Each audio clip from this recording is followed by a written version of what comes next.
नमस्कार साथियों, आप सभी का एक बार फिर से स्वागत है कोसी स्टडी यूट्यूब चैनल पर आने के लिए। दोस्तों, आज की इस वीडियो में बात करेंगे बिहार डीएलएड एडमिशन 2021 के संबंध में प्रोविजनल मेरिट लिस्ट यानी कि औपबंधिक मेधा सूची क्या होती है, प्रोविजनल मेरिट लिस्ट का प्रकाशन कब तक होगा, प्रोविजनल मेरिट लिस्ट आप सभी कहां से और कैसे डाउनलोड करेंगे, और जब प्रोविजनल मेरिट लिस्ट आप सभी डाउनलोड कर लेते हैं तो उसके बाद अगला स्टेप आप सभी का क्या होना चाहिए और कैसे चेक करेंगे कि आपका एडमिशन कंफर्म होगा अथवा नहीं होगा, और कैटेगरी वाइज उस कॉलेज का कट ऑफ इस बार कितना जाने वाला है, वो सारी चीज़ें आप सभी खुद से पता कर पाएंगे। तो आप सभी इस वीडियो के साथ लास्ट तक बने रहिए और आप सभी से रिक्वेस्ट है कि ज़्यादा से ज़्यादा kosistudy.com वेबसाइट का ही उपयोग कीजिए। kosistudy.com वेबसाइट के माध्यम से आप सभी को डीएलएड के संबंध में हर छोटी बड़ी अपडेट सटीक और सही समय पर दी जाती है, इसलिए आप सभी सपोर्ट कीजिए और ज़्यादा से ज़्यादा kosistudy.com वेबसाइट का ही उपयोग कीजिए और प्रोविजनल मेरिट लिस्ट को डाउनलोड कीजिए। आगे जो भी अपडेट आती रहती है वो हम आप सभी को अपडेट करते रहेंगे और एडमिशन से लेकर आपका डीएलएड कोर्स फाइनल होने तक हम आप सभी को अपडेट करते रहेंगे। इसलिए चैनल पर नए हैं तो सब्सक्राइब करके घंटी भी ज़रूर दबा लीजिए। तो चलिए शुरू करते हैं। तो चलिए सबसे पहले समझ लेते हैं प्रोविजनल मेरिट लिस्ट क्या होती है।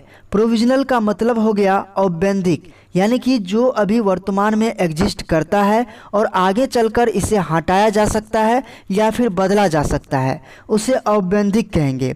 और मेधा सूची तो आप जानते हैं, मेधा अंक के आधार पर जो सूची तैयार की गई है उसे मेधा सूची कहेंगे। इस तरीके से औपबंधिक मेधा सूची यानी कि प्रोविजनल मेरिट लिस्ट का प्रकाशन 22 सितंबर 2021 को होना है, लेकिन 18 सितंबर 2021 को जो बैठक होना था ये 20 सितंबर 2021 को आयोजित हुई है। ऐसे में यहाँ पर 2 दिन आगे ये तिथि बढ़ सकती है। 24 सितंबर तक सभी कॉलेज का मेधा सूची आना शुरू हो जाएगा। तो इस तरीके से उसके बाद ही आप सभी डाउनलोड कर सकेंगे। अगर पहले अपडेट होती है तो हम आप सभी को इसके संबंध में इन्फॉर्म कर देंगे।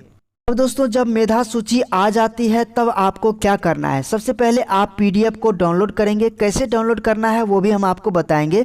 इसके बाद आप सभी को मेधा सूची में अपना नाम ढूंढना है। जैसे नाम ढूंढते हैं, अगर उसमें किसी भी तरह की गलती पाई जाती है तो आप सभी ऑनलाइन या ऑफलाइन तरीके से आपत्ति देकर 29 सितंबर 2021 तक आपत्ति देकर सुधार करवा सकते हैं। सुधार हो जाता है तब आपका फाइनल मेधा सूची आएगा। इसमें किसी भी प्रकार की गलती नहीं होगी, और गलती हो गई है या फिर सुधार नहीं करवाए हैं तो इसमें सुधार भी आपका नहीं होगा।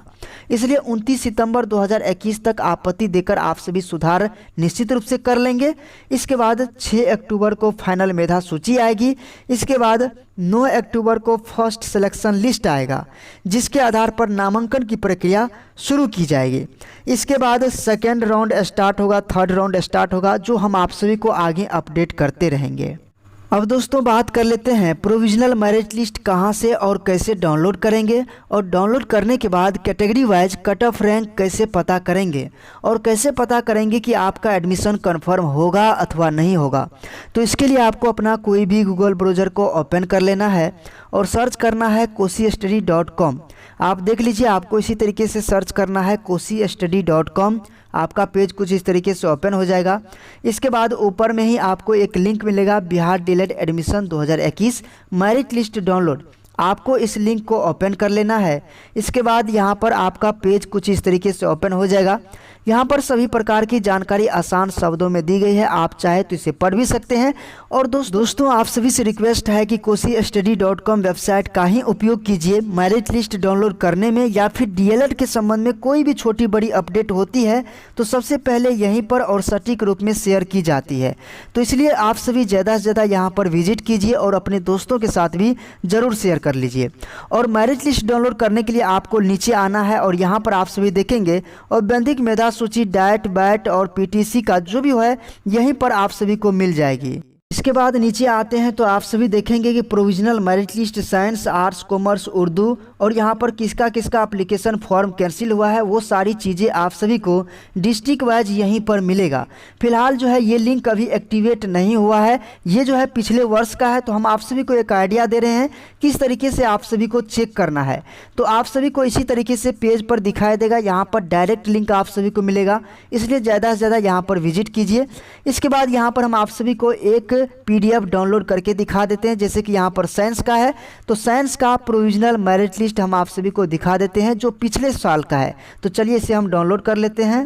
डाउनलोड होने के बाद आपका पेज कुछ इस तरीके से ओपन हो जाएगा। ये पिछले सत्र का है, हम आपको पिछले सत्र का ही दिखा रहे हैं। और यहाँ पर आप सभी को प्रोविजनल मेरिट लिस्ट में सबसे पहले तो आपको अपना नाम ढूंढना है।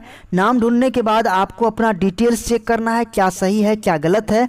अगर गलत है तो आप सभी 29 सितंबर से पहले आप सभी को आपत्ति देकर सुधार करवा लेना है, तभी आप सभी का फाइनल मेधा सूची में सुधार किया हुआ डिटेल्स दिखाई देगा। नहीं तो आपको आगे समस्या हो सकती है, आपका एप्लीकेशन फॉर्म भी रिजेक्ट हो सकता है। इसके बाद दोस्तों आपको इस प्रोविजनल लिस्ट में चेक क्या करना है, अब इसे समझिए और कैसे कैटेगरी वाइज कट ऑफ का पता करेंगे। अगर आप मान लीजिए कि EWS कैंडिडेट हैं और आप सभी को पता है EWS में 10% सीटें आरक्षित है। अगर यहाँ पर मान लीजिए इस कॉलेज में 200 सीट है तो 100 सीट चला जाएगा साइंस वाले में, इसके बाद 100 सीट चला जाएगा आर्ट्स और उर्दू वाले के लिए। तो साइंस के अगर मान लीजिए कि ये प्रोविजनल मेरिट लिस्ट है और साइंस के आप अभ्यर्थी हैं तो 10% निकालिएगा 100 का, तो इसका मतलब 10 सीट जो है EWS कैंडिडेट के लिए है। अगर मान लीजिए कि जहाँ पर आप EWS कैंडिडेट हैं यहाँ पर अगर आपके ऊपर 10 कैंडिडेट ऑलरेडी है और आप 11वां नंबर में है, इसका मतलब है आपका मेधा सूची EWS में कितना बनता है, 11वां बनता है। और 10 सीट है और 11वां नंबर पर आप है, ऐसे में आप जो है बाहर हो सकते हैं फर्स्ट सिलेक्शन लिस्ट में। लेकिन यहाँ पर आपको एक बार और सोचना है, जैसे कि मुजफ्फरपुर में 4 कॉलेज है तो ये अभ्यर्थी निश्चित रूप से चारों कॉलेज में आवेदन किया होगा। अगर मान लीजिए कि जितना भी 10 अभ्यर्थी है सभी अभ्यर्थी चारों कॉलेज को चॉइस किए हैं तो वो किसी एक ही कॉलेज में एडमिशन लेंगे। ऐसे में क्या होगा कि सीटें खाली जाएगी और अगले राउंड में सेकेंड राउंड में आप सभी को मौका मिलेगा, जो सीट के अलावे स्टूडेंट नीचे बचे हुए हैं उनको अगले राउंड में चांस मिलेगा। अगर आप इस बात को समझ गए हैं तो आप ये पता कर सकेंगे, जैसे कि EBC कैंडिडेट है यहाँ पर और EBC में 18% सीट आरक्षित है तो 18 सीट मान लेते हैं कि यहाँ पर है। अगर 18 सीट है, अगर आपके ऊपर 17 कैंडिडेट है तो आपका रैंक बन गया 18वां। इसका मतलब आप 100% है, आपका एडमिशन हो जाएगा। या फिर 18 रैंक तक अगर आपका नाम आ जाता है EBC में तो निश्चित रूप से आपका एडमिशन यहाँ पर कन्फर्म है। और इसी से आपको ये भी पता चल जाएगा कि कट ऑफ कितना गया है। आप अपने कैटेगरी का कट ऑफ पता कर लिए, इसके बाद दूसरे के कैटेगरी का भी कट ऑफ आप खुद से पता कर सकेंगे। तो ये चीज़ें समझ में आ गई कैसे आप सभी को कट ऑफ पता करना है और कैसे आप सभी को कन्फर्म होना है कि एडमिशन होगा या नहीं होगा। बहुत सारे ऐसे डिस्ट्रिक्ट है जहाँ पर 2-2 कॉलेज है और बहुत सारे ऐसे अभ्यर्थी हैं जहाँ पर 5 कॉलेज में 6 कॉलेज में आवेदन किए हैं। अगर मान लीजिए कि टॉप कैंडिडेट हैं जिसका मेधा सूची अच्छा है, ऐसे में उनका हर जगह ऊपर में नाम आया होगा और वो कहीं एक ही जगह एडमिशन लेंगे। ऐसे में क्या होगा, अगले राउंड में नीचे वाले अभ्यर्थी को चांस मिलेगा। तो ऐसा मान करके चलिए, अगर जो है 2 कॉलेज है आपके डिस्ट्रिक्ट में और EBC में 10 सीट है तो आपका रैंक 20वां तक भी बनता है तो भी चांस है आपका सेकेंड राउंड तक में एडमिशन कन्फर्म हो जाएगा, निश्चित रूप से कन्फर्म हो जाएगा। इसके बाद अगर सीट बचती है तो थर्ड राउंड, फोर्थ राउंड प्रक्रिया भी आएगी। इस पर हम आगे डिटेल से वीडियो लाएंगे। और भी अगर इसके संबंध में कोई क्वेरीज है, अगर आपको अभी भी किसी भी प्रकार का डाउट है तो कमेंट बॉक्स खाली है, कमेंट बॉक्स में ज़रूर कमेंट कीजिए, हम उस पर आगे वीडियो लाएंगे आपके कमेंट के अनुसार।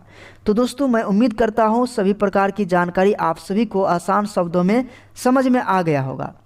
तो मिलते हैं फिर से एक नए वीडियो में। और दोस्तों इस वीडियो को और इस koshistudy.com वेबसाइट को ज़्यादा से ज़्यादा उपयोग कीजिए, ज़्यादा से ज़्यादा अपने दोस्तों के साथ शेयर कीजिए। नए साथी हैं तो यूट्यूब चैनल को सब्सक्राइब कर लीजिए लेटेस्ट जानकारी पाने के लिए। तो इस तरीके से मिलते हैं फिर से एक नए वीडियो में, तब तक के लिए धन्यवाद।